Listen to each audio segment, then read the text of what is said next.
Boa noite. Ai, eu falei, não é possível que eu vou perder esse culto. Ai. Queridos, para a gente começar, eu queria contar a história de um filme que eu assisti há um tempinho atrás. Eu não sei se você já assistiu, chama O Jardim Secreto. É antigo, bem antigo, não sei se você já viu.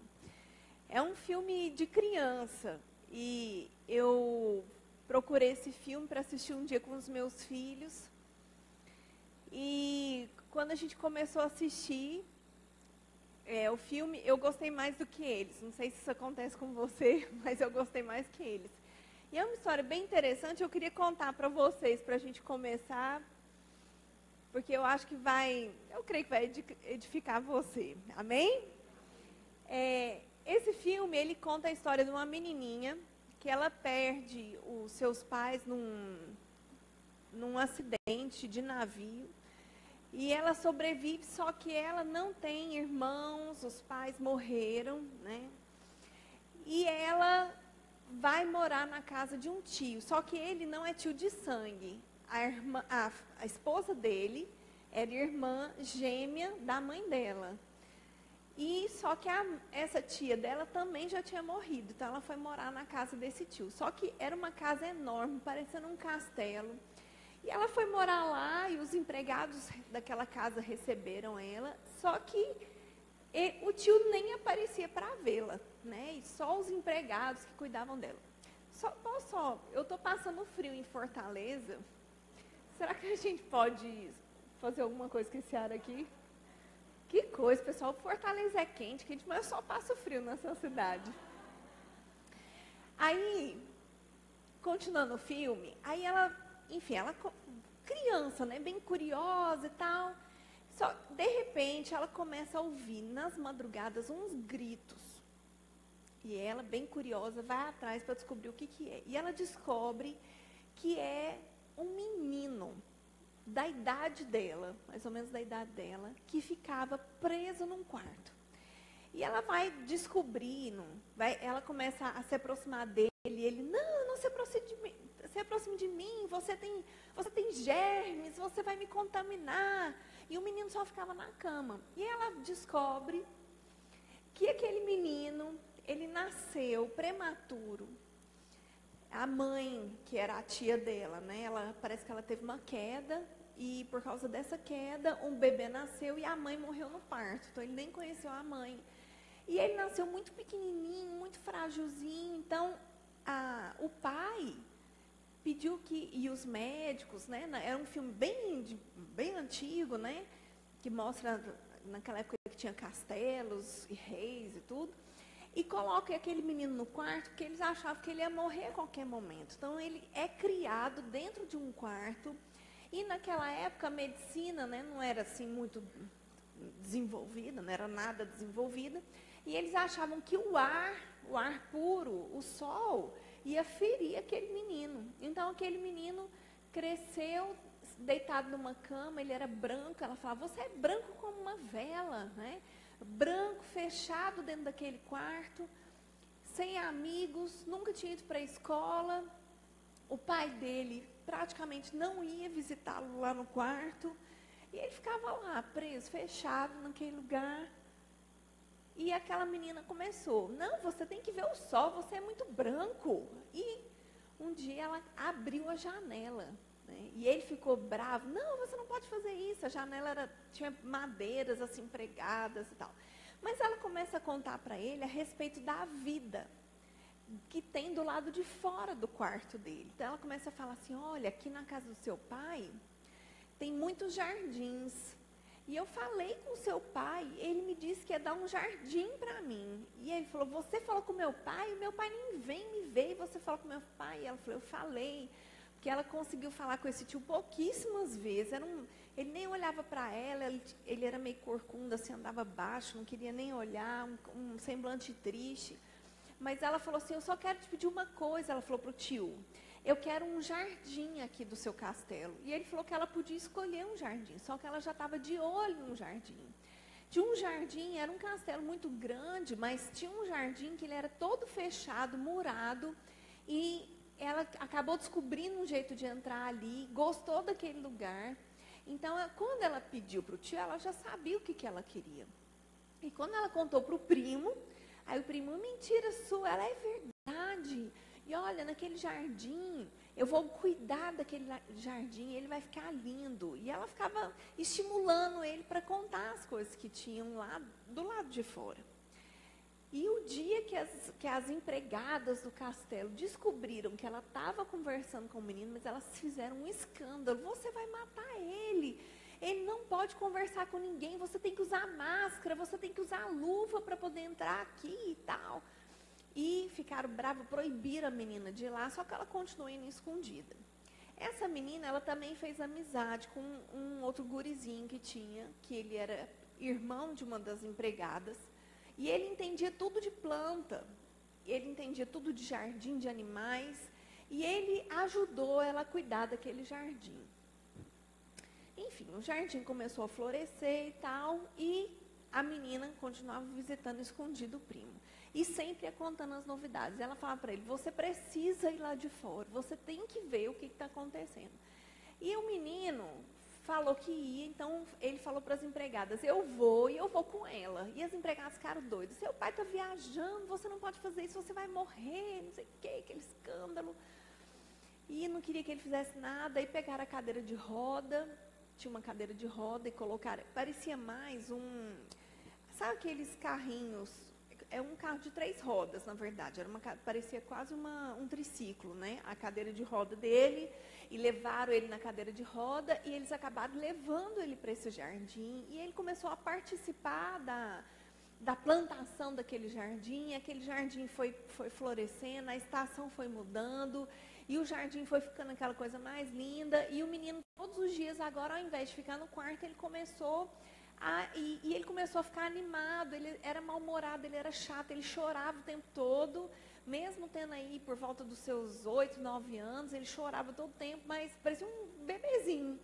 Mas agora que ele estava tendo contato com o sol, tendo contato com aquele jardim, conversando com a menina, ele começou a pensar diferente, a ver as coisas, então ele começou a rir, ele nem ria.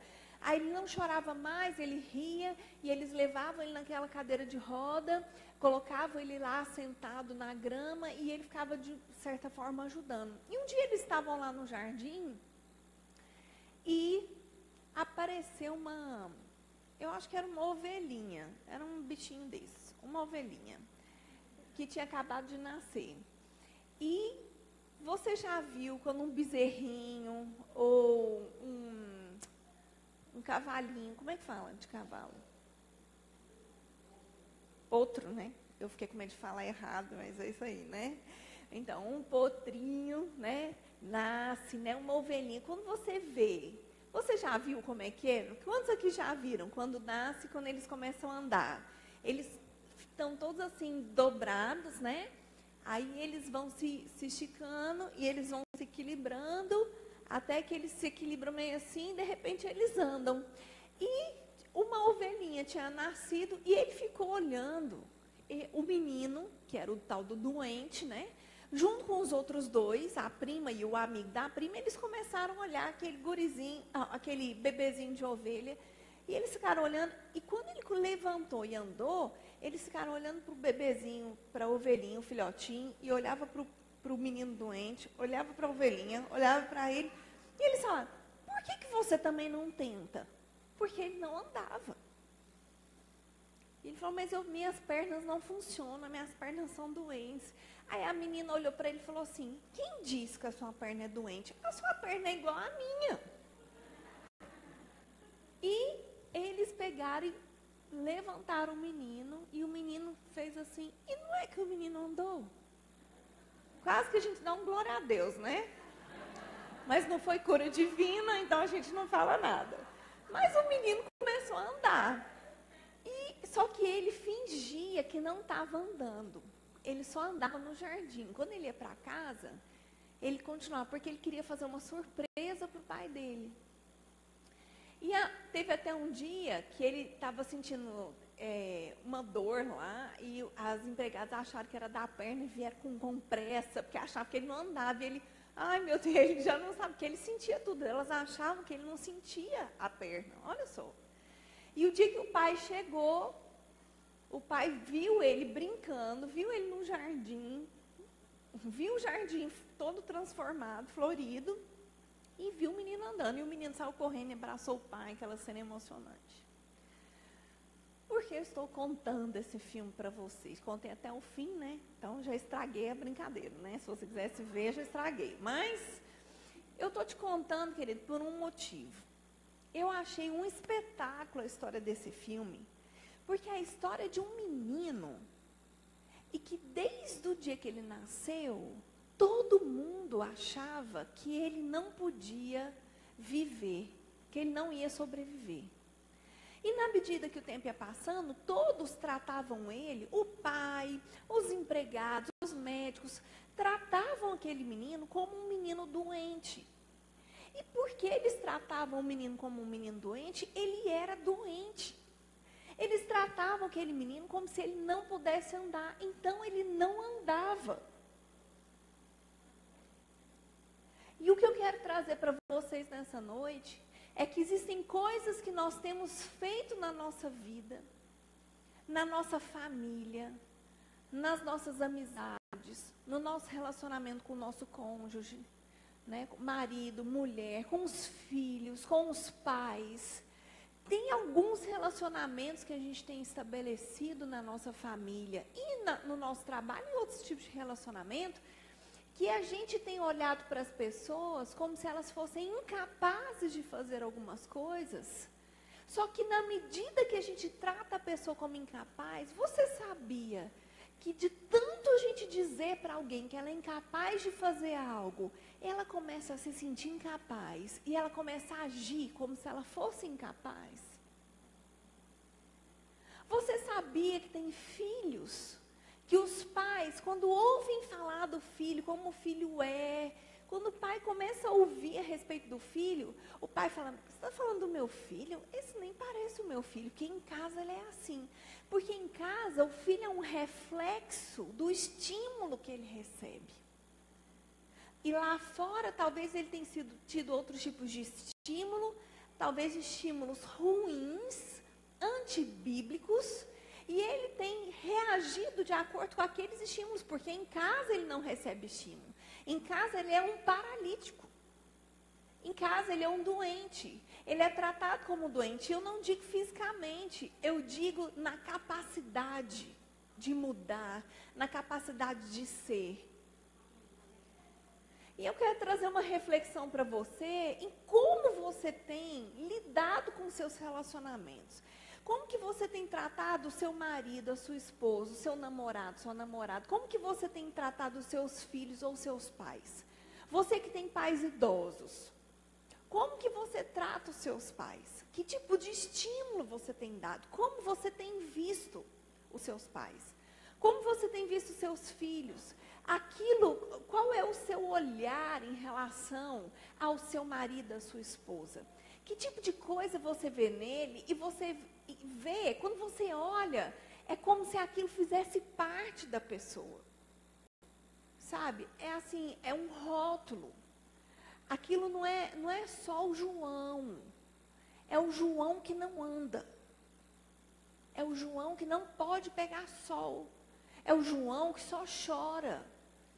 Quando você olha para a pessoa, você só enxerga aquele rótulo, você só enxerga aquilo. Porque é aquilo que você até mesmo construiu durante anos de relacionamento, é a imagem que você mesmo construiu em relação àquela pessoa. E isso, queridos, isso é tão sério. Essa forma como a gente lida uns com os outros, que a gente tem tantos textos na palavra que falam a respeito de julgamento precipitado, que falam a respeito de críticas. Por exemplo, se você abre a sua Bíblia, você pode abrir por gentileza, lá em Mateus no capítulo 7, por exemplo.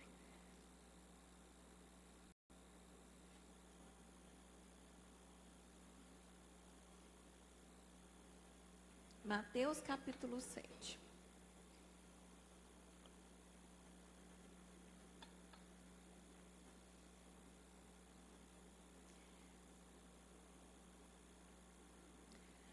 nós lemos assim, a partir do versículo 1. Não julguem, para que vocês não sejam julgados. Pois da mesma forma que vocês julgam, vocês serão julgados também. A medida que você usa para esse julgamento vai ser a mesma medida que vão usar para julgar você. Por que você repara o cisco que está no seu olho, que está no olho do seu irmão, e não se dá conta na viga que está no seu próprio olho? Como é que você pode dizer para o seu irmão assim, deixa eu tirar esse cisco que está no seu olho, quando na verdade no seu tem uma tábua, uma viga? Amém? Hipócrita, tire primeiro essa viga do seu olho, então você verá claramente para poder tirar o cisco do olho do seu irmão. Jesus, ele está nos ensinando aqui, queridos, que muitas pessoas têm usado da crítica, têm construído coisas, têm visto coisas na vida dos outros, mas não têm percebido que a própria vida precisa ser mudada. Muitas pessoas têm visto os erros, têm criticado, porque Jesus fala assim, por que você está pedindo para tirar o cisco do olho do seu irmão? Ele está falando assim, é isso que o povo está fazendo. O povo está chegando e fala, vem aqui que tem um negócio no seu olho. Só que não está, ele está achando que tem um cisco, só que ele está falando assim, ei, tem uma tábua no seu olho. Entendeu? Não é uma coisinha não, tem um negócio grande, está tampando a sua visão. Você está olhando para o erro do outro, mas sobre você existem coisas também, existem coisas pesadas. Tem um outro texto que eu também gosto, que eu queria que você abrisse. Deixa eu abrir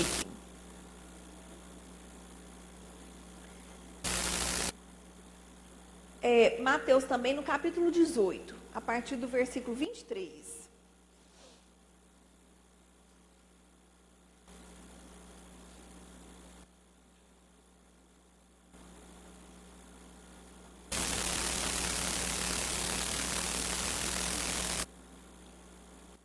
Eu vou ler na versão da Bíblia Viva, tá certo? Mateus 18, 23. O rei dos céus pode ser comparado a um rei que decidiu pôr em ordem suas contas com seus criados. E quando ele estava fazendo isso, lhe foi trazido um dos seus devedores, que lhe devia 10.000 talentos. Ele não podia pagar. Quem estava devendo não tinha dinheiro. Então, o rei ordenou que fosse vendido para pagar sua dívida. O que ele tivesse? Esposa, menino, o que tivesse? Verso 23. Mas o homem, ele se prostrou diante do rei, com o rosto em terra. Ó Senhor, tenha paciência comigo e eu pagarei tudo. Então, o rei ficou cheio de pena dele. Mandou soltar e falou assim, quer saber? Sua dívida está perdoada. Mas quando o homem saiu da presença do rei e foi ter com um outro homem, um servo dele, que devia 100 denários, 100 moedas de prata, ele agarrou esse homem pela garganta, sabe assim, pelo colarinho, e ele falou assim, eu quero que você pague agora. E o homem se prostrou diante dele e suplicou que lhe desse um pouquinho mais de tempo. Tenha paciência, eu vou te pagar, implorava ele. Mas o seu credor não queria esperar. Ele mandou prender e encarcerar o homem até que a dívida fosse totalmente paga. Só que aí os amigos dele foram lá e contaram para aquele rei. E no versículo 32 fala, o rei chamou à sua presença o homem que ele havia perdoado e disse, seu malvado miserável, eu lhe perdoei daquela dívida enorme só porque você me pediu. Você não devia ter pena dos outros, do mesmo modo que eu tive pena de você? Então o rei irado mandou o homem ser duramente castigado até pagar o último centavo que devia. Assim meu Pai Celeste fará, se vocês se recusarem perdoar os verdadeiramente seus irmãos. É um texto forte. E está na Bíblia. E está no Novo Testamento. Esse texto é o seguinte, vamos imaginar. Existe um rei. E ele, como é pega de contador dele, fala assim, levanta aí quem está me devendo que eu estou precisando receber. E ele falou assim, ó, tem um homem aqui que está te devendo milhões. Ele, sério? Manda chamar.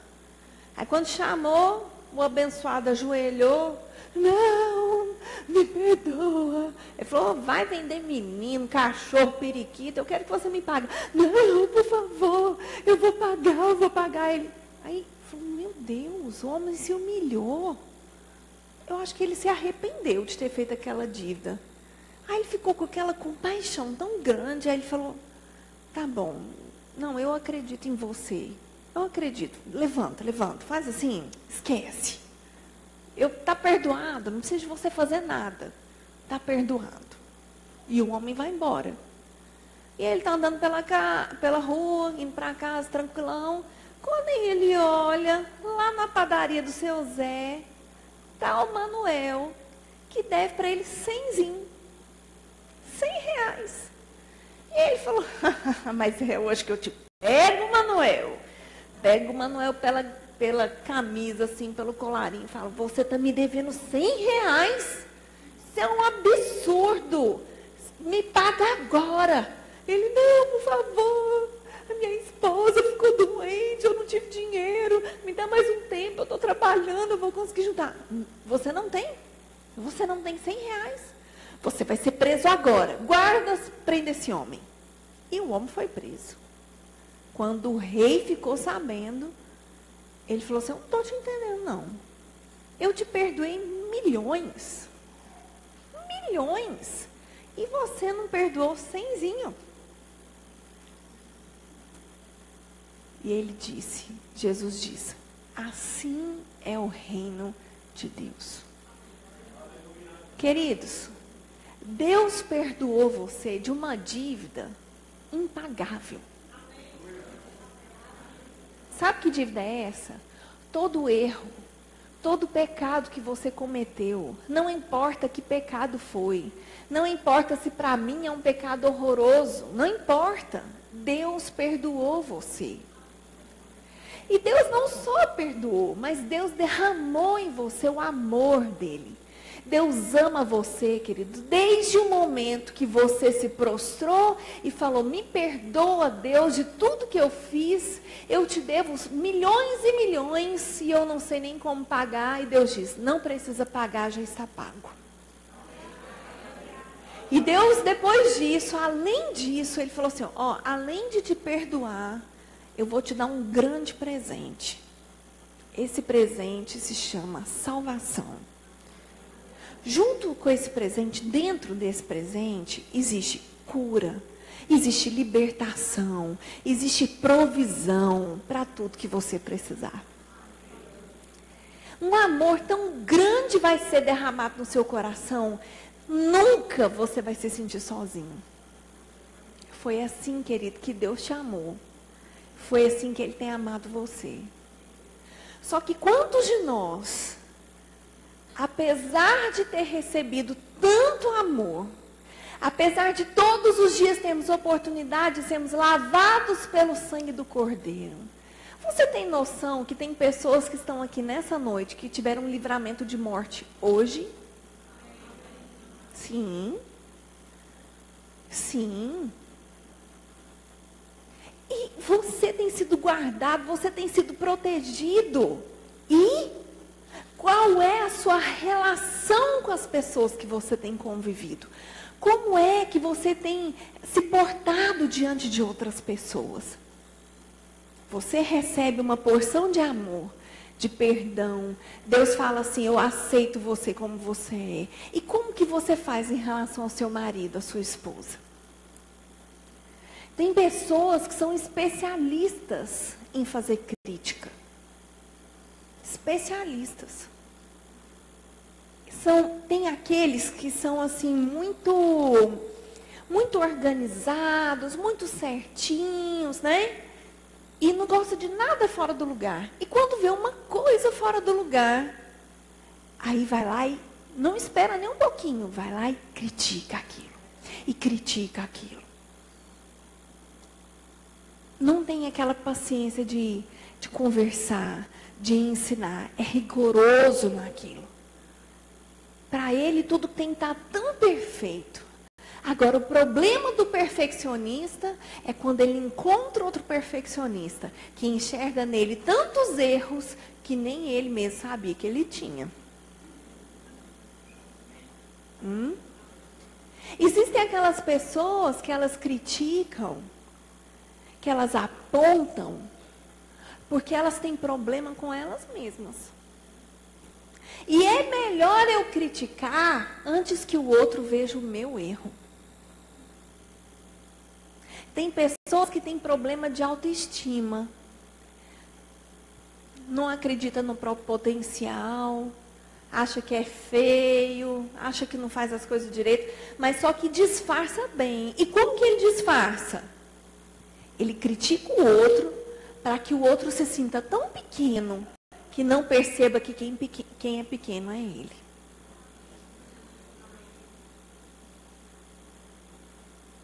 Existem pessoas que são peritas, craques em criticar. E eu vou te dizer, a crítica, ela é, para algumas pessoas, ela chega a ser quase uma maldição. Porque são palavras que são semeadas, que não são palavras de vida, mas que são palavras de morte. Tem pessoas que têm a coragem de usar a Bíblia para criticar. Porque se colocam como uma pessoa tão super espiritual que faz como esse homem que foi perdoado, mas não perdoou. Então, quando alguém em casa faz alguma coisa, um vizinho, aí fala assim, você está precisando orar mais. Você está lendo pouco a Bíblia, viu? Vai ler a Bíblia, irmão. Vai orar. Ora que melhora. Não é assim? O super espiritual, ele esquece que Deus o perdoou e critica as outras pessoas. E ainda usando o nome de Deus para fazer esse tipo de crítica. Não é verdade? Tem pessoas que são tão cruéis, que elas usam o ponto frágil daquela pessoa, porque aquilo vai derrubar a pessoa e ela não vai ter mais argumento. Tem pessoas que têm um relacionamento muito ruim com os pais. Aí quando o marido ou a esposa quer humilhar mesmo, e fala assim, tá vendo? Você é igual à sua mãe. Ou então aquela pessoa tem um problema de autoestima. Aí quando veste uma roupa, aí vai mostrar para o marido, aí fala, e aí, ficou bom? Aí fala, tá gorda. Olha esse braço. E esse pneu dobrando quando você põe essa calça. Dobrando, hein? Ou então fala, você tá magra demais. Você tem que comer, fazer um exercício. Isso aí é o quê? Flacidez. Aí tem gente que ainda revida, né? Fala assim, você acha que quando eu te conheci, você era careca? Você tinha cabelo. Olha a sua barriga. Olha a sua... Aí começa. Tem pessoas que são peritas, especialistas em usar aquilo que fere a outra pessoa. Aí fala assim, quem põe dinheiro em casa sou eu, então você fica na sua. Tá bom? Quando você tiver dinheiro para pagar uma conta, aí você vem falar comigo. Quem mandou não estudar? Eu estudei. Quem mandou ser burro desse jeito? Não posso fazer nada. Quem manda aqui sou eu. E nem sempre é o homem que está falando isso, não. A mulher está falando isso. Você é um preguiçoso, só fica dentro de casa, só fica vendo televisão. Tem mulheres que são tão sem sabedoria. Olha, eu não conheço ninguém aqui, então estou bem livre, tá? Para falar. Tem mulheres que são tão sem sabedoria que elas humilham o homem justamente justamente ferindo aquilo que é importante para o homem. Porque o homem, querida, não importa se ele está sem trabalhar, não importa se ele está careca, não importa não. Você tem que alimentar no seu marido o homem, macho, másculo que ele é. Você detonar justamente isso nele, você não vai ter um homem não, você vai ter um banana deitado no sofá. Então vira-se na frente dos amigos, aí ele está lá, porque o homem gosta de falar, não, que... Estou aqui lembrando do meu marido, mas não tem coisa que eu nem posso falar. Mas falando, por exemplo, meu marido foi me levar em Natal, para dar aula na escola de Natal. Aí, quando a gente chegou lá, aí um amigo dele ligou para falar umas coisas do trabalho e tal. Aí ele falou assim, não, que eu estou chegando aqui em Natal. Ele, como é que foi a viagem? Tranquila demais. Fez em quanto tempo? Aí, fiz em tanto tempo, já se gabando, né? Que tinha feito num tempo menor. Você entende? Coisa de homem, sabe? Eu falei, meu Deus do céu. Coisa de homem, aquela coisa assim, eu sou homem, eu dirijo bem, dirijo com segurança, meu carro é potente, aquela coisa. Aí a mulher vê o homem falando isso, aí fala, meu Deus, que idiotice. Aí o homem está assim na rodinha, eles estão conversando, aquela coisa de homem, que é coisa assim, deles, brincadeira, e fala, você está contando que você correu? Lógico que eu não fiz isso, tá, gente? Pelo amor de Deus. Mas só para dar um exemplo. Você está falando que você correu? Você pôs a minha vida em risco. A vida dos nossos filhos. Você quer o quê? Que a gente morra? E destrói aquilo que o marido só estava falando, que chegou 5 minutos antes do previsto. Não foi aquela coisa, uau, não, mas para ele é importante. Aí você vai lá e destrói aquilo que ele construiu na frente dos amigos. Aí tem os filhos. Aí o filho fala assim, mãe, papai não vai chegar para o almoço não, estou com fome. É melhor você comer logo, porque aquele lá, ó, não tem compromisso nenhum com a gente. Destrói a imagem do pai diante dos filhos. Mulher, eu vou te falar o que acontece quando você destrói a imagem do seu marido na frente dos amigos, na frente dos filhos. Vou te contar o que acontece. O seu marido começa a não ver valor nele mesmo. E ele começa a ser um perdedor. Porque talvez você não saiba que ferir a masculinidade do marido faz com que ele, isso é pesquisa, tá? Não estou inventando, não. Faz com que ele, inclusive, não seja promovido no trabalho. Sabia? Se o homem não se sente homem o suficiente, capaz, ele deixa de ser promovido no trabalho. Ele deixa de ganhar promoções, porque ele não se sente homem suficiente. Olha que semeadura. A mulher que ela semeia nos filhos, que o pai, que ele não liga para a família, que ele é um relaxado, que ele não ajuda em nada. Deixa que isso aqui quem resolve sou eu, que aqui em casa tudo sou eu. Não deixa o marido tomar a frente de nada. Mesmo que ele trabalhe muito, você tem que deixar uma parte para ele. Se você ficar à frente de tudo, nunca ele vai precisar fazer o quê? Quando chegar, ele, como foi o de hoje, nem precisa perguntar, resolvi tudo. Você não deu nem chance do cara ser o marido, ser o pai. Faz ele participar. Sabe o que vai acontecer com seus filhos? Eles vão crescer e na hora que precisar de alguém para pôr o pulso forte ali, eles não vão respeitar o pai. Aí o menino, um caso extremo, mas não incomum, o menino começa a envolver com quem não presta. E você começa a desconfiar que ele está usando droga. Aí é a hora do homem, do marido, com aquela presença, chegar e ter aquela conversa séria com seu filho. Mas ele não representa nada dentro de casa. Como? Como que o filho vai respeitar o pai? Aí sabe o que acontece? A sua filha, sabe essa vida triste, que você é obrigada, se sente obrigada a mandar fazer todas as coisas. Sabe o que a sua filha vai fazer quando ela crescer? Ela vai casar com um homem, provavelmente ela vai casar com um homem e ela vai virar você no casamento. Ela vai querer mandar no marido, vai querer fazer todas as coisas, vai querer destruir o marido para os filhos. É uma coisa assim que vai ser uma coisa meio automática que ela vai fazer. Será que você quer que a sua filha reproduza esse modelo? Porque Deus criou o homem para ser autoridade na família. E tudo aquilo, gente, que Deus criou, nos criou para ser, quando a gente foge desse plano, é peso para a nossa vida. Sempre que a mulher assume o comando dentro de casa, é um peso desnecessário. E aquilo não vem alegria. É claro que tem famílias que a mulher às vezes fica viúva e ela precisa assumir, existe uma graça para isso.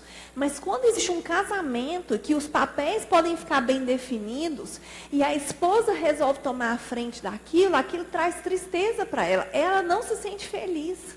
Ela vai ficar cansada, sobrecarregada, porque tudo aquilo que a gente faz que é contra o plano original de Deus para a nossa vida, traz um peso. E é um peso, né, assim, que não tem graça para fazer. Não é isso. É um peso que nós jogamos em cima de nós mesmos. Porque eu estou vivendo uma coisa que não era para viver. E aquilo traz cansaço, traz desgaste. Tem maridos que não percebem, que não fazem como a Bíblia ensina, que a mulher é a parte mais frágil. E frágil é frágil mesmo, é delicada. Você tem que tratar a mulher com cuidado. Então, quando o marido fala que a mulher está gorda demais, está magra demais, que o cabelo está feio, que o cabelo não sei o que está assim, quando o marido começa a fazer esse tipo de coisa, ele está fragilizando ainda mais. Uma mulher com autoestima baixa, então uma mulher que está fragilizada nessa área, ela é uma mulher que fica mais triste. É uma mulher que reclama mais, é uma mulher que tem dificuldade em se posicionar. Você, com certeza, você quer uma mulher que sabe quem ela é, que vive a palavra.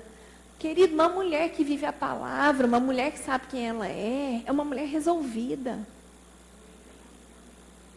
Só que aquele caso do filme que eu disse, aquela coisa de você é doente, você não pode andar. Aquele cisquinho no olho da pessoa. E eu com a trave no meu, sem perceber do que eu estou fazendo. Eu queria que você refletisse sobre como é que você tem tratado as pessoas. Às vezes você é um chefe no seu trabalho, você é um líder. E você, sem querer, você vê um liderado com potencial e você critica aquela pessoa. Em vez de estimular, você está criticando, porque você tem medo daquela pessoa ficar melhor que você. A gente precisa observar o tipo de relacionamento que a gente tem estabelecido com as pessoas, que tipo de rótulo, que tipo de palavras que a gente tem lançado, porque a Bíblia ela fala o seguinte: eu tenho que escolher vida ou morte. E a vida e a morte, ela está no comando da minha língua. Aquilo que eu digo, ela traz vida ou ela traz morte. Aquilo que eu falo, queridos, é uma semente. Eu quero que você imagine que existe uma semente poderosa que sai através da sua boca. Vira para o vizinho e fala assim: sai da sua boca. Aquela semente, ela sai de dentro de você. E aquela semente, olha, a semente que você lança, ela vai haver lá na frente uma colheita. Qual tipo de colheita você quer? Qual tipo de colheita você vai escolher ter? Vida ou morte? Porque tem pessoas que lançam isso apenas sobre si mesmas. Só que as palavras que você lança, ela também tem um reflexo sobre a vida das pessoas. Você está me acompanhando? Aquilo que você diz, ela também causa vida e causa morte sobre a vida das pessoas. Eu quero te dar um exemplo. Eu e meu esposo, a gente tem tentado trabalhar com os nossos filhos, pensando que a gente tem que lançar palavras de vida sobre eles. Então, a gente já viveu várias histórias interessantes com os nossos filhos. Uma certa vez, a gente estava no carro e o meu filho, ele foi fazer não sei o que, esbarrou na minha tia, nem lembro exatamente como é que foi. E eu falei assim, meu filho, como é que se fala? Ele já sabe, desculpa. Ele era bem pequenininho. Desculpa. Aí ele pediu desculpa e deu um beijo. Eu ensinando ele que quando ele faz uma coisa que machuca, agride alguém, mesmo sem querer ou por querer, que ele precisa pedir desculpa para aquela pessoa. Coisa bem simplesinha. E isso vai surtindo coisas simples que vão surtindo um efeito. Um dia eu cheguei na escola, há uns 2 anos atrás, e a professora queria falar comigo, porque o meu filho tinha mordido uma criança. Ele já tinha sido mordido 2 vezes. Eu vou te dizer, foi pior para mim saber que ele tinha mordido do que ver que ele tinha sido mordido. Não sei se você consegue me entender. Porque ele sendo mordido, ele foi uma vítima. Eu ensino ele como é que ele lida nessa situação. Agora falar que meu filho mordeu outra criança, pelo amor de Deus, né? E quando ele chegou com aquela quando ela deu aquela informação, qual foi a minha reação com meu filho? Você é um agressivo. Você está muito violento. O que é isso? Você está mordendo as crianças. Você é burro? Claro que não, né? Óbvio, né? Como é que eu falei para ele? Eu falei assim, Pedro, eu não estou te reconhecendo. Porque isso não é natural de você. Porque você é um menino educado. Você é amigo dos seus amigos. O que aconteceu? Quando eu lanço para ele palavras de vida, aquilo surte vida. A reação dele, porque quando você critica e fala assim, você é burro, você fica brigando com todo mundo. Se você lança esse tipo de palavra, você está afirmando um comportamento. Você está dizendo como aquela criança é. E quando eu disse para ele, eu estou estranhando, esse não é você, ele ficou parado me olhando.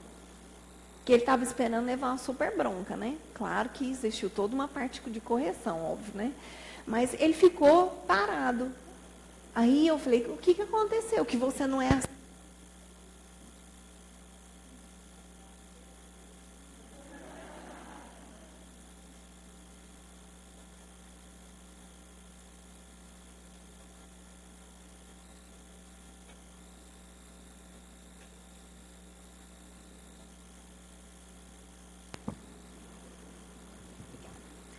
Então, ele estava esperando a bronca, e quando eu falei para ele, Pedro, que comportamento é esse? Aí, ele já pensou, ele parou para refletir. Quando você lança palavras de vida, você está estimulando a pessoa a ter uma outra atitude. Eu tenho uma filha de 4 anos, ela vai fazer 5 mês que vem. E ela gosta de mandar. Não sei o que é isso. Para você ter uma noção, a gente foi em João Pessoa no fim de semana passado, no feriado, e a gente estava fazendo uma piscina na areia. Sabe quando a gente cava um buraco para vir um mar encher de água, sabe como é? E a gente estava lá, eu, meu esposo e meus 2 filhos, a gente cavando na areia, fazendo um grande buraco. Aí o meu marido falou assim, Amanda, esse buraco que a gente está fazendo é uma piscininha para minha princesa. Aí ela falou assim, para mim? Ele falou, para minha princesa. Eu sou a princesa? Ele falou assim, é. Ela falou assim, então eu sou a líder. Eu quero um muro assim, assim, assim. Meu Deus do céu, o que é isso? Então, o que eu tenho que trabalhar com a minha filha? Ter opinião é uma coisa maravilhosa. Só que eu tenho que ensinar minha filha, desde agora, por causa desse jeitinho dela, eu sou a líder, eu tenho que ensinar para ela que a mulher precisa ser submissa. Então, eu tenho que trabalhar com a minha filha, sempre eu falo com ela, minha filha, quem manda aqui em casa é o seu pai. E ela fala, ele manda em você? Manda. E o Pedro, meu filho, é mais velho que ela. Aí eu falo, e o Pedro manda em você, porque ele é o mais velho e porque ele é o homem. E ela põe a mão na cintura e fala, e eu vou mandar em quem? Eu falo, manda no cachorro, né? E eu tenho que ficar falando isso para ela sempre. Só que ela faz as coisas assim, que eu tenho que falar com o Pedro para ele ficar esperto, que senão ela manda nele e ele nem vê. Outro dia eu tava com, eu fico assim, Pedro, você que manda, viu, meu filho, né? Quando ela veio falar, o Pedro não sei o que, eu falei, o que o Pedro falou? Claro que eu não vou deixar ele fazer, óbvio, né? Mas vocês estão entendendo, eu estou tentando ensinar ela a ser submissa, né? Aí eu e o Renato na cozinha, e eu ouvindo as crianças. Aí o Pedro assim, Amanda, faça isso. Eu não sei nem o que era. Aí a Amanda, não vou fazer. Ele falou, Amanda, me obedeça. Eu sou o homem, eu sou o mais velho, você tem que me obedecer. Aí ela pensou um pouco e ela falou, mas isso é jeito de se tratar uma mulher?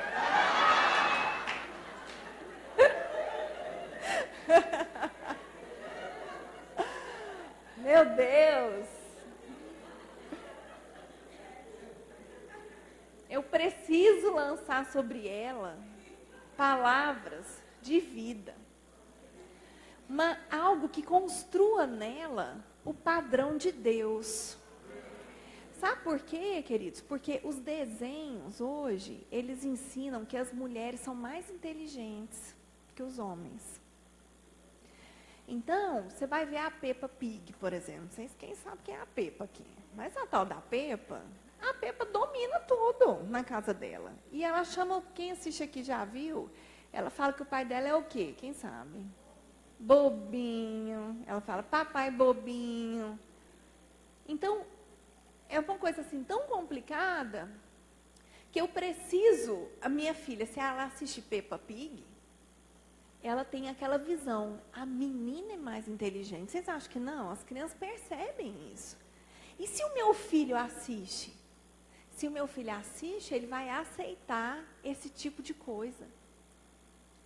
Então eu preciso queimar as influências que os meus filhos têm recebido. Como? Querido, tirando a trave do meu olho e vendo o potencial que os meus filhos têm. Você tem que ver potencial nas pessoas. Você tem que ver potencial no seu vizinho. Você tem que ver potencial nos seus pais. Não é só em criança, não. Potencial no seu marido, potencial na sua esposa. Todos eles têm potencial para ser alguém superior ao que eles são hoje. Inclusive você e eu. Só que como que eu construo isso nas pessoas? Palavras de vida. Porque tem gente sem sabedoria em casa, o marido nunca lava a louça, não faz um nada. Aí quando ele levanta e põe um prato na pia, aí ele faz olhando para a esposa, né? Aí ele vai andando para endereçar a pia com o prato na mão, olhando para ver se ela está olhando e vai... Coloca, faz até um barulhinho do garfo para a esposa ver. Pus o prato na pia. Aí a esposa, espertinha, viu? Ela vira e fala, você quer que eu te dou os parabéns, né? Porque você pôs o prato na pia. Você não fez a sua obrigação. É um mínimo. Podia aproveitar e já lavar a louça. Agora, se você lança palavras de vida sobre a sua família, como que você constrói? Você fala para o seu marido, muito obrigada, meu amor, por você ter feito isso. Obrigada. Você me ajudou muito.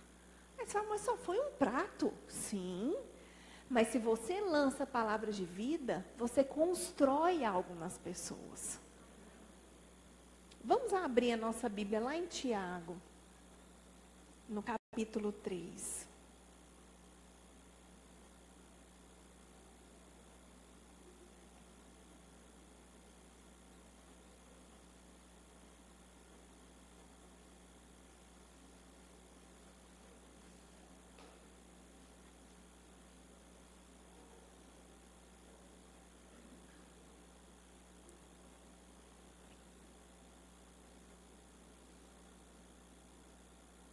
Tiago, aqui nos primeiros versículos do capítulo 3, ele está comparando, nos primeiros versículos, ele está comparando a língua com um leme, que é aquilo que dá a direção para o barco. Aí ele fala assim, verso 4.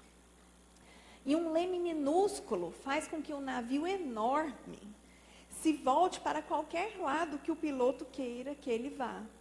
Mesmo que os ventos... desculpa, foi eu? Mesmo que os ventos sejam fortes, assim também a língua é uma coisa pequena, mas de prejuízo imenso. Que prejuízo imenso ela pode provocar? Uma grande floresta pode incendiar-se por meio de uma centelha tão pequenininha. A língua é uma chama de fogo, ela está cheia de maldade, envenenando todo e envenena os membros do corpo. É o próprio inferno que ateia fogo à língua, que pode transformar toda a nossa vida numa chama ardente de destruição e de desastre.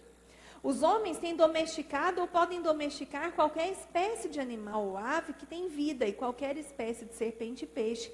Mas nenhum ser humano pode domar a língua. Ela está sempre pronta a expelir o seu veneno mortífero. Umas vezes a língua dá louvores ao nosso Pai Celestial, e outras ela rompe maldições contra os homens que são feitos à semelhança de Deus. E assim a bênção e a maldição vêm brotando da mesma boca. Queridos irmãos, é evidente que isso não está certo. Uma fonte de água jorra primeiro água doce, depois ela joga água amarga. Pode-se colher azeitonas de uma figueira ou figos de uma parreira? Não. Se pode tampouco tirar água doce de um poço salgado. E se vocês forem sábios, vivam uma vida de constante bondade, para que dela emanem somente boas ações. E se vocês não fizerem alarde a respeito delas, então verdadeiramente serão sábios. E evidentemente não se gabem de serem sábios e bons se vocês forem amargados, invejosos e egoístas. Esse é o pior tipo de mentira. Porque a inveja e o egoísmo não são espécie de sabedoria de Deus. Essas coisas são terrenas, materiais e inspiradas pelo diabo. Querida, aqui, Tiago está falando o seguinte: tem uma coisa bem pequena na sua boca que se chama língua. Ele compara a língua com um leme que muda a direção de um navio. Querido, a sua boca, ela muda a direção das circunstâncias. Ele está falando assim, tem gente que usa a boca assim, uma hora ela louva a Deus, Pai, eu te amo, tu és adorado. E outra hora amaldiçoa o seu irmão. Como é que pode uma boca de um mesmo lugar jorrar água doce e salgada? Como é que pode de um mesmo lugar sair coisa boa e coisa ruim? Controlem a sua boca. Se você controla a sua língua, você consegue controlar o corpo. Se você não controlar a língua, você amaldiçoa o corpo. Querido, Tiago, ele está falando uma coisa que você precisa praticar essa semana. Vamos fazer assim? Começa a praticar hoje? Tiago está falando para você assim, a sua boca, ela constrói ou ela destrói? A sua boca, ela muda direções. Quando eu estava grávida do meu filho, eu cheguei um dia na casa do pastor Bud Jane e o pastor falou assim para mim, eu já estava com a barriga assim, e ele falou assim, você já tem declarado sobre a vida do seu filho como você quer que ele seja? Aí eu disse, não. Eu pensei, eu estou grávida, o que ele quer que eu declare? Ele falou assim, você está atrasada. Você precisa declarar antes mesmo que esse filho seja gerado. Ele falou, mas dá tempo. Começa agora. Declarar como que ele vai ser.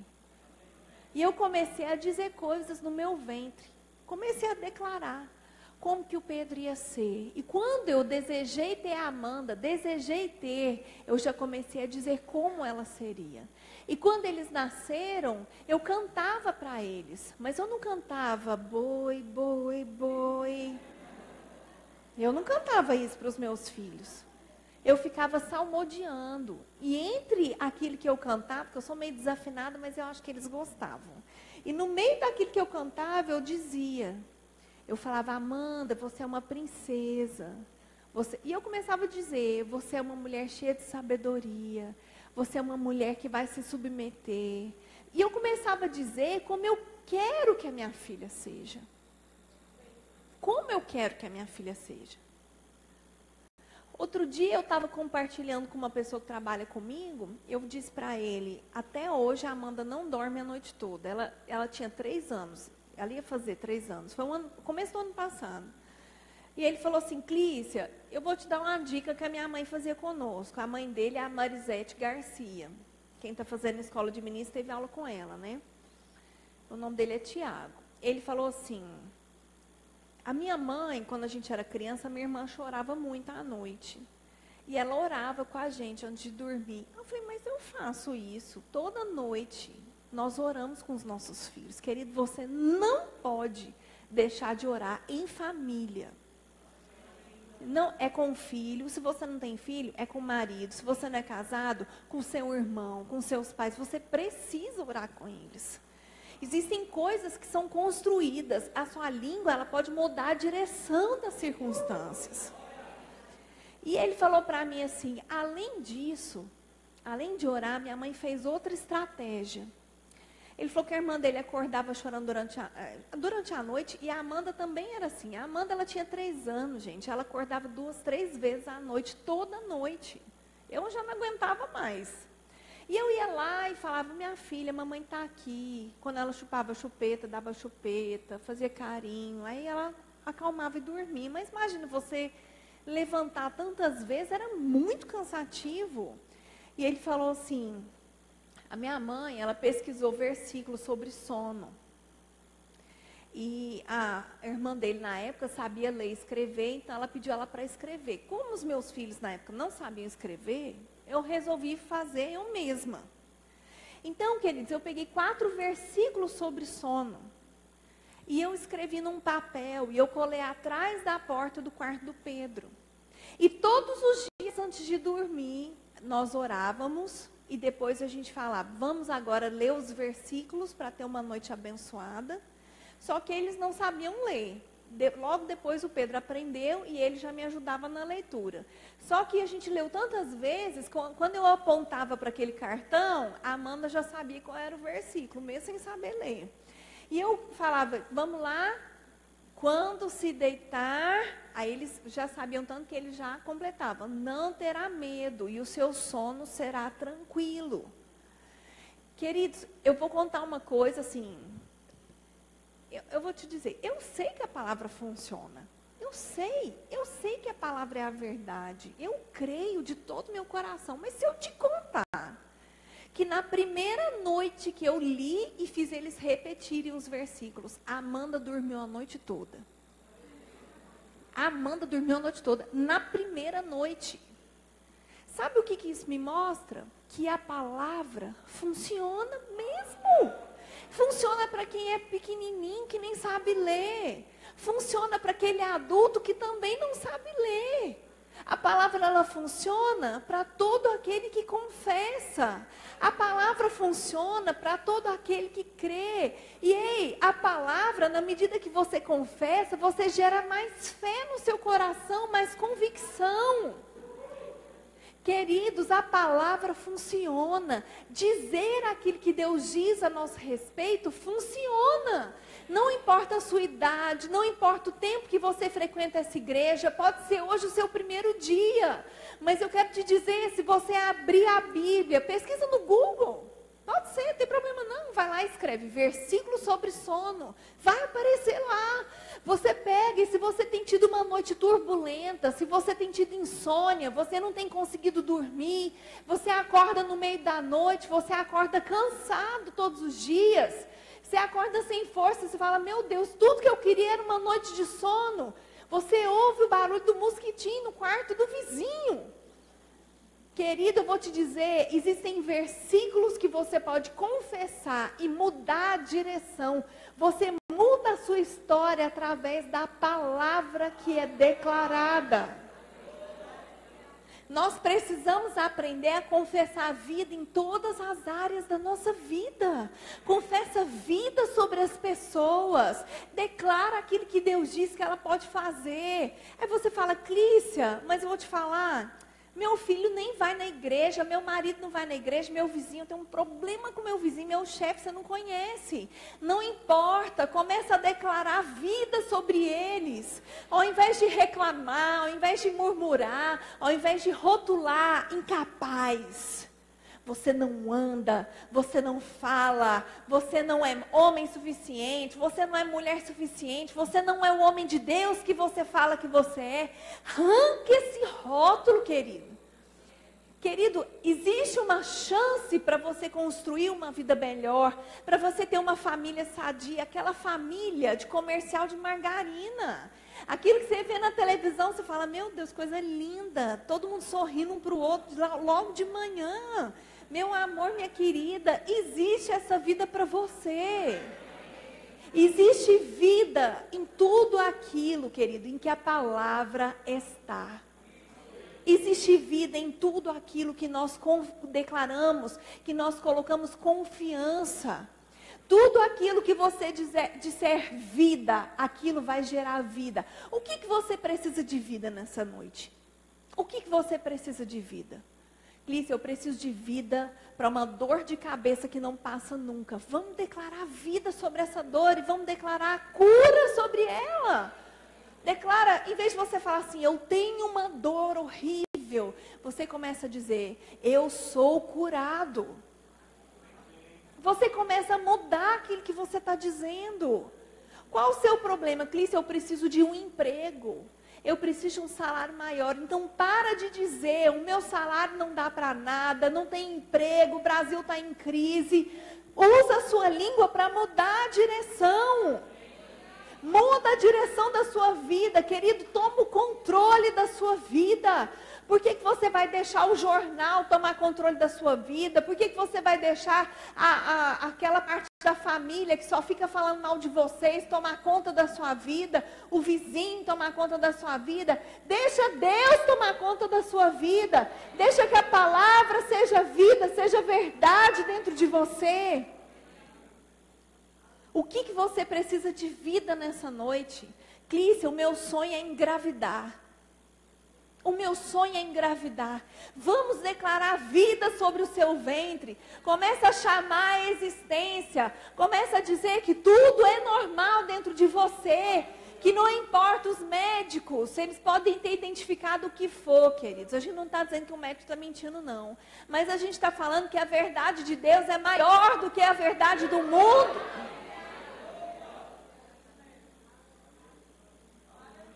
Eu tive uma experiência, vou contar um testemunho, mais um testemunho de vida. Quando eu fiquei grávida do meu filho, eu tive um sangramento. E quando eu fui fazer o ultrassom, não tinha bebê no ultrassom. E a médica disse que pode ser que não tivesse bebê mesmo. Então, eu tive que fazer repouso e tive que ficar 15 dias para esperar o próximo ultrassom. E nesses 15 dias, eu aprendi algo muito importante, que eu precisava controlar os meus pensamentos e controlar a minha língua. Porque vinham pensamentos de morte para mim. Eu comecei a declarar, eu fiz uma declaração meio doida. Eu fiz assim, mesmo que não tiver bebê, quando eu fizer ultrassom vai ter um. Comecei a dizer isso. E eu comecei a ler livros sobre fé. E eu não ficava assistindo jornal. Eu não ficava assistindo filme triste de bebê, mulher que sofria aborto. Eu não ficava assistindo isso, não. Eu ficava controlando a minha mente, controlando meu pensamento. Você acha que eu ficava ouvindo, procurando no Google, mulheres que o bebê não apareceu no primeiro ultrassom? Eu não. Eu vou procurar coisa ruim na internet? Sai pra lá. Quando eu fiz o ultrassom, o bebê estava lá. Só que quando eu fiquei grávida da Amanda, eu tive uma outra situação. Aí eu quero te ensinar uma coisa. Uma experiência anterior, ela reforça uma outra circunstância que vai chegar. Sabe, Davi? Eu matei o leão, matei o urso e vou matar o gigante. Quando você vive uma coisa, você está mais forte naquilo. Mas se você nunca viveu, você pode usar o testemunho de outra pessoa para você crer naquela determinada coisa. Não, eu soube que um bebê foi curado e o meu bebê vai ser também. Porque Deus é o mesmo, Deus está em todos os lugares, Deus é poderoso para curar e você agarra aquilo. E quando eu fiquei grávida da Amanda, eu fui fazer um ultrassom e a médica disse que o meu útero estava rachado. E que ela ia ter que fazer costurar o meu útero. E ela disse, como a gravidez já estava avançada, quando é no comecinho, eles fazem um procedimento que é mais tranquilo. Quando a gravidez já está mais avançada, a mãe tem que ficar de repouso absoluto. Só vai no banheiro e olha lá. Não levanta nem para comer e pode perder o bebê, porque o útero vai cedendo. E ela falou assim, olha, isso aqui que aconteceu com você nunca vai melhorar. Toda gravidez que você tiver vai acontecer a mesma coisa. E ela falou, eu vou fazer esse procedimento, é um procedimento arriscado e tem 50% de chance do bebê morrer. Imagina. Quando eu saí do consultório, eu saí arrasada. E eu chorei demais. E o meu marido virou para mim e falou assim, por que você está chorando? Como? Por quê? Ele falou, por que você ficou com 50% ruim? Ó. Ela não disse que era 50% de chance, você ficou com 50% de morte e não de vida. A gente tem mania de, ao invés de olhar aquilo que tem de bom, a gente olha o que tem de ruim. Aí você olha para aquela pessoa, ao invés de você procurar aquela característica que ele tem, que é muito boa, a gente procura o que tem de ruim. Por isso que tem um negócio no seu olho, que você não está enxergando. E eu fui para casa, e eu já sabia qual era o processo. Eu sabia que eu tinha que ler, eu sabia que eu tinha que confessar. E eu peguei algumas músicas, escolhi alguns louvores, e sempre que vinha um pensamento, eu começava a cantar, bem alto, para não deixar nenhum pensamento mais alto que a minha voz. E eu fiz essa estratégia, palavras de vida, confissão de vida, louvores a Deus. E queridos, eu fui para isso foi numa quinta, ela tinha marcado a cirurgia para terça-feira. Quando foi no domingo, eu fui para o culto. Quando chamaram para imposição de mãos, eu pensei assim, que eu estava de repouso em casa, não era nem para eu ir para a igreja, mas eu disse para o meu marido que eu queria ir, e ele ficou muito feliz com a minha decisão. E eu fiquei pensando, quando chamarem para oração para a cura, eu vou levantar. Mesmo se falarem que não precisa ir lá na frente, mas eu vou levantar, onde eu estiver, eu vou ser curada, porque eu estou crendo, eu vou ser curada no louvor, eu vou ser curada na palavra, eu vou ser curada, mas eu vou ser curada. E eu fiquei com esse pensamento, é o dia da minha cura. E chamaram para a cura, eu fui receber oração para a cura. Na segunda-feira, eu fui na médica e eu pedi para fazer um outro ultrassom antes dela fazer a cirurgia em mim. E quando eu fui fazer o ultrassom, eu fui numa outra médica. E quando ela fez, eu fiquei bem caladinha. Ela fez, ó, tá tudo bem com o seu bebê, o peso dele é esse, tal, não sei o quê. Aí eu falei, certo. E aí falei o nome lá do negócio que ela falou que eu tinha. Aí ela falou, não tem nada disso aqui não. Meu útero limpo. Agora eu quero te falar uma coisa. Você pode receber cura em relação a uma coisa. Você pode ter recebido hoje entendimento a respeito de como você deve proceder. Palavras de vida, palavras de vida. Mas você só, querido, permanece curado se você mantém a sua cura através do controle do pensamento e através da confissão da palavra. Você só melhora a imagem em relação às pessoas se você mantém o seu pensamento alinhado e mantém a sua confissão alinhada. Se você hoje chega em casa e fala assim para o seu marido, eu te amo, você é meu príncipe, minha vida. E ele até espanta porque você tem um tempão que não fala isso. Só que se amanhã, quando ele acordar, te der bom dia com aquele bafo, e você falar, misericórdia. E você esquecer, por causa de alguma coisa que ele faça. Ele fez uma coisa que você não gosta. Aí por causa daquilo que ele fez, você repete tudo aquilo que você estava falando antes, você perdeu o que você aprendeu hoje. Você precisa aprender a manter a cura. Você precisa aprender a manter a vida. Mantenha a vida. Comece hoje praticando. Tire os rótulos das pessoas. Comece a declarar vida sobre elas. Comece a declarar vida sobre você mesmo. Chame a existência coisas melhores. Mas amanhã, quando você acordar, mantenha o mesmo pensamento. Mantenha a mesma confissão, querido. E você vai construir um caminho de vida. Se você imaginar que a sua língua é como um leme que muda a direção do barco, se você muda o barco, a direção do barco nessa noite, mas amanhã à noite você muda de novo, ele volta para a mesma direção. A sua língua é como um leme. E você tem o poder de mudar circunstâncias. Você tem o poder de mudar o seu casamento. Você tem o poder de mudar a sua família através da sua língua. Tire aquilo do seu olho que está te atrapalhando, para que você possa ver como Deus vê.